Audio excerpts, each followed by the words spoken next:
and welcome to the How to Market Your Horse Business podcast. I am so glad you're here with me today. As you may have guessed by now, my name is Denise Alvarez, and I get the honor of hosting you here each week. And through my business, Storm Lily Marketing, I help horse business owners like you to turn your website visitors into your customers. I do that through coaching, as well as website design and content, email marketing strategy, and my monthly coaching program. And I do each of these things, and I have this podcast here because I want to help you all as horse business owners be out doing more of what you really love to do, right? To serve your clients well, to be out training horses and giving riding lessons and all of those things, right? And I know that it will take marketing to help you do those things, but you may not love that, or you may just be looking for another place to learn about that. And so I'm so glad you're joining me here because each week I share with you some step-by-step strategies and some basic how-tos so that you can not only see what's possible for your horse business, but so I can guide you through that process to make it happen. And so this week we are going to do that by talking about something I'm really excited about. So at the time of this publishing, we are still at the beginning of February in 2022. And so that means that it's not too late to make some changes, right? In order to make a difference for your business this year.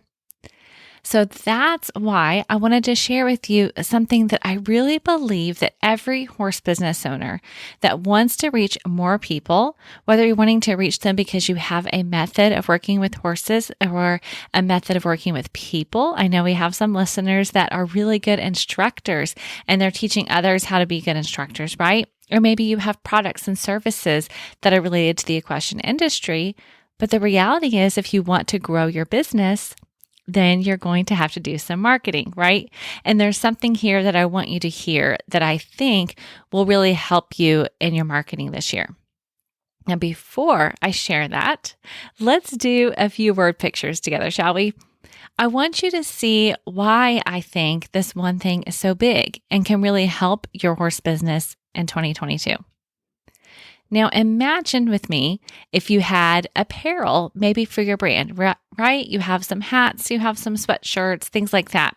Whether it's branded gear for your show team, or maybe you sell to the public and you have a new item that's come in and you want to get the word out that they're in stock and that you're taking orders. Imagine if you had a really good way to get that information to them quickly, right? And that they would actually be able to access that easily. And take action easily, right? They could easily click and take action. Now imagine if you are a breeding facility and you have openings for your stud, or maybe you're a facility that has yearlings that are coming up for sale, and you already have a group of people ready that have said they want to be the first to hear about it. And when you send that notification, you start to see your bookings filling up. Now, I could repeat these different word pictures and scenarios for different people in this business, whether it's in a lesson program or in a training program. You get the idea, right? So what is that one thing that I believe can change your horse business in 2022? It is having an active and engaged email list of your best fit audience. Now, stay with me, all right? Some of you may be thinking, okay, Denise, I hear you, but I could really do those things that you mentioned with social media, right? And I get that. And you know that I love social media. I've had podcasts to help you in your social media, but they are not one and the same, okay? There's a few things I want you to keep in mind as you're processing this. First of all, let's talk about organic reach. What does that mean? That means that on social media, the number of people that will see your post without you having to pay to get it in front of more eyes, right? That's your organic reach. And the average number, I'm not saying this is the rule for everybody, but the average number, the most recently released average organic reach is going to be right around 3% across the social media platforms. So what does that mean? When you make a post, generally speaking, you can expect that 3% of your followers will see that post. Now, I want you to compare that to the average open rate of 20 to 30% of emails when you look at email marketing stats. And that's an average. I do have a client right now where I manage her email marketing, and she gets 40 to 50% open rate, which is really stellar. And that is way above average. And I tell her that regularly. She has worked very hard to engage with her list and to serve them content that they want. But that just gives you an idea of the difference, right? Of your reach when you're looking at social media versus emails. Now, the other thing to remember is that 58% of people are checking out their email actually before they check out their social media. That one honestly surprised me. And I think that you may find that it depends on who you are serving, right? Who your ideal and best fit audience is. That stat may vary, but it's an important reminder that people are in their email inboxes, right? Now, one of the biggest challenges I hear when it comes to marketing from horse business owners is how you can turn those interested people into actual buyers. And email marketing is one of the best ways that you can do that, right? Because social media is great and you have a lot of interested people on social media. But when they actually opt in to receiving your emails, then they've gone a little bit deeper into relationship with you, right? And you have an opportunity to build that trust, and people will buy from businesses and people that they trust. So should you use social media as a tool in your toolkit? Absolutely. You know I'm a fan of that. But I will tell you that your active and engaged email list, those people are going to be the ones that are more likely to buy when push comes to shove. So let's define a few things, shall we? What is an active and an engaged email list of your best fit audience? Because you notice I'm not just saying email marketing is going to change your business, right? I want you to work on these 3 things. Active means that you are regularly sending emails. So you may say, Denise, I have a list, but are you emailing those people regularly? Now, that doesn't have to look the same for every business. I know of somebody who does a monthly email newsletter that is very well received, always is packed with tons of value, and people look forward to it. But I will say that the regular emails are what is going to keep you front and center in people's minds, right? So commit to being active and then engaged. Engaged means that people want your emails. They're opening them and they're clicking them, right? So the idea of just having email marketing is not enough if people are not actually in there and taking action. And then third, your best fit audience. Your best fit audience is the people that you are creating your products and your services for, right? They literally are the best fit that you're creating for. And so we've talked about that on the podcast here, so I won't dive deep into it, but I will send you to another episode if you're interested. Episode 22, the title was Jumpstart Your Marketing with These 2 Questions. And there were 2 really good questions to help you dive into who your best fit audience is. Because as you know that, it really does jumpstart your marketing efforts. Okay, so in light of this one thing, in light of the idea that having an active and engaged email list of your best fit audience can really change the trajectory of your horse business in 2022, I want us to look at a few key things together today, all right? Because you may be listening to this and thinking a number of different things, and I want to address those and I want to help you. So first, we're going to talk about 3 benefits that you will experience, right, when you have an active and engaged email list. And then second, we're going to talk about some common roadblocks that might be keeping you from jumping into email marketing. I know they're there and I want to address them and help you to see past them and see why they're there, because some of them are totally legitimate. I get it. I want to help you get past them. All right. So first, 3 benefits to having an active and engaged email list. First of all, it gives you the opportunity to keep the conversation going past social media. So as I said, social media is a great way to connect with people. It's a great way to meet new people and get your content in front of new eyes that they might not have ever heard of you or met you before, right? But then what do? How do you get them to go past social media with you to continue that conversation so you can take them on the journey and eventually they will become your customers? Email marketing, friend, I promise you. Number 2, the second benefit. It gives you immediate access to people who already know, like, and trust you, or at least they're on their way there if they've just joined your list, right? So remember those open rates we talked about? The number of people that open their emails within the first 24 hours of you sending your email, like that's when they're most likely to take action and see that, right? And so having an email list of people that are active and engaged means that when you need to send out that announcement about bookings for your stallion, then you have people on board and ready. They already know you, they like you, they trust you, they're excited to see your email in their inbox, right? And the same thing for whatever other specials you might have going on for your particular product and service in the equine industry. Now, number 3 is conversions. Right? So obviously, I know you're in business and that you need to have sales in order to continue to stay in business, whatever that looks like for you, right? By and large, a promotional email is going to convert at a higher rate than a promotional social media post. We see it all the time. I mean, you can test it for yourself.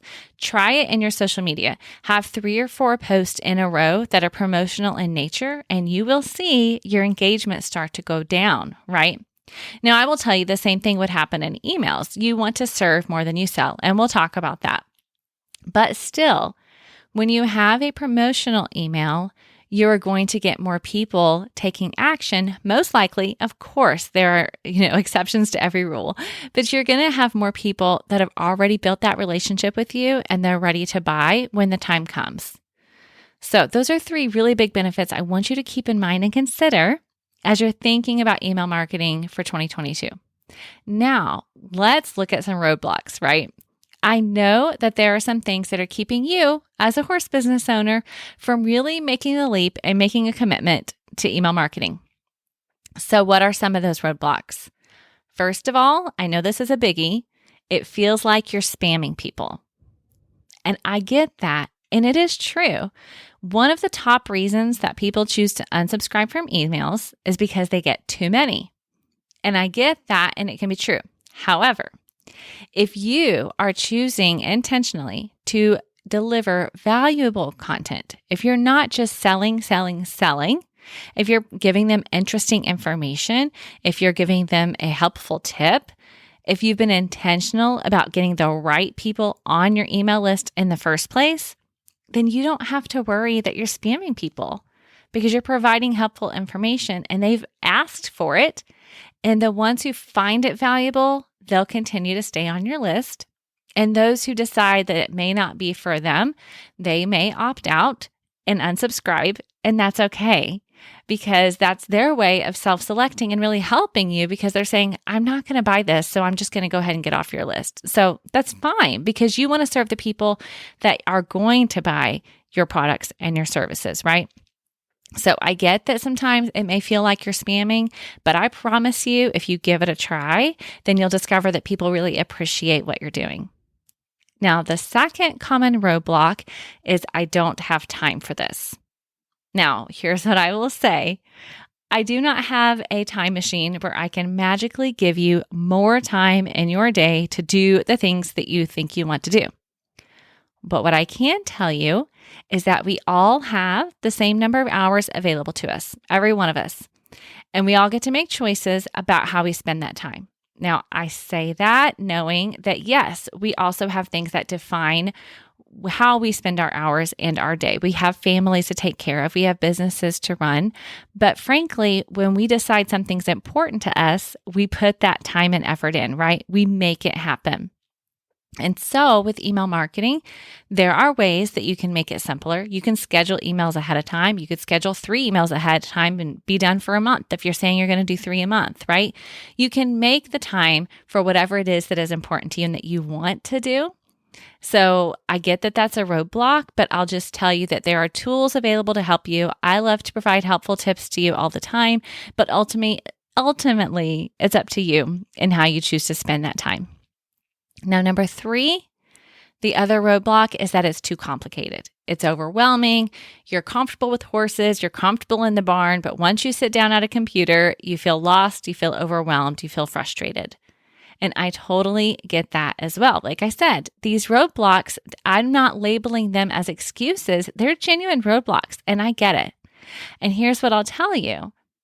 A, I have faith in you that you can do hard things, just like I tell my son, right? You can do hard things.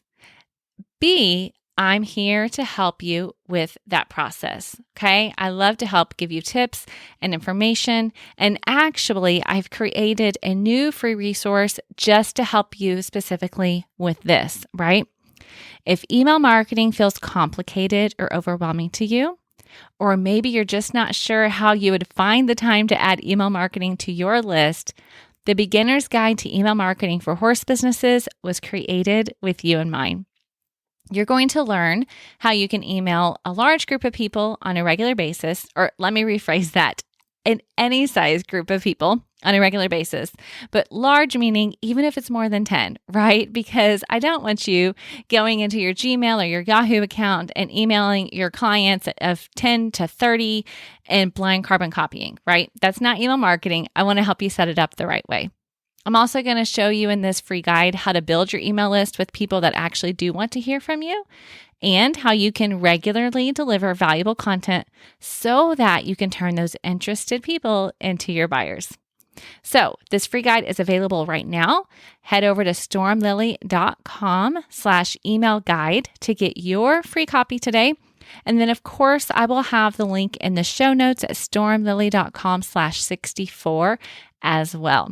So go ahead and get that. I want you to have it. I created it with you in mind to break it down and simplify email marketing so that it is doable for you, because I really do believe that it is.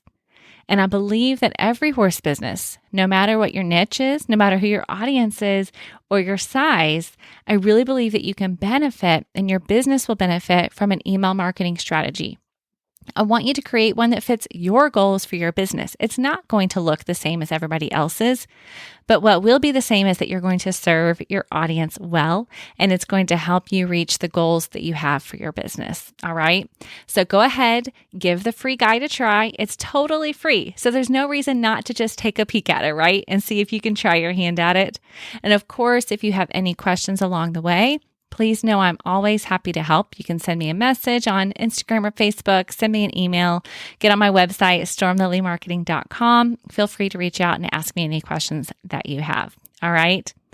Okay, friends, I hope that you feel more empowered. I hope that you feel excited about the possibilities, because I am. I'm excited for you because I really do believe that it has the potential to really help you not just reach more people. It's not just about numbers, right? But reach more people with what you're doing and the services that you offer, because you're in business because you're making a difference. And I want to help you to do that. So I really do believe email marketing and having your engaged and active email list of the right people can help you get there. So again, head on over to stormlily.com/64 for the show notes, or stormlily.com/email guide for your beginner's guide to email marketing for horse businesses. All right. And as always, I'm here if you have any questions. And if you would leave a review, if this is helpful to you, if it's been encouraging to you or equipping, I'd be so grateful if you would jump into where you listen to podcasts and leave a review to let others know, so that other horse business owners can jump in and see how it's been a help, and it can be a help to them as well. Thanks so much for joining me here this week. I'm so grateful for you. I'm excited for what's ahead for your horse business, and I hope you'll join me here next week on the podcast as well. Have an awesome day.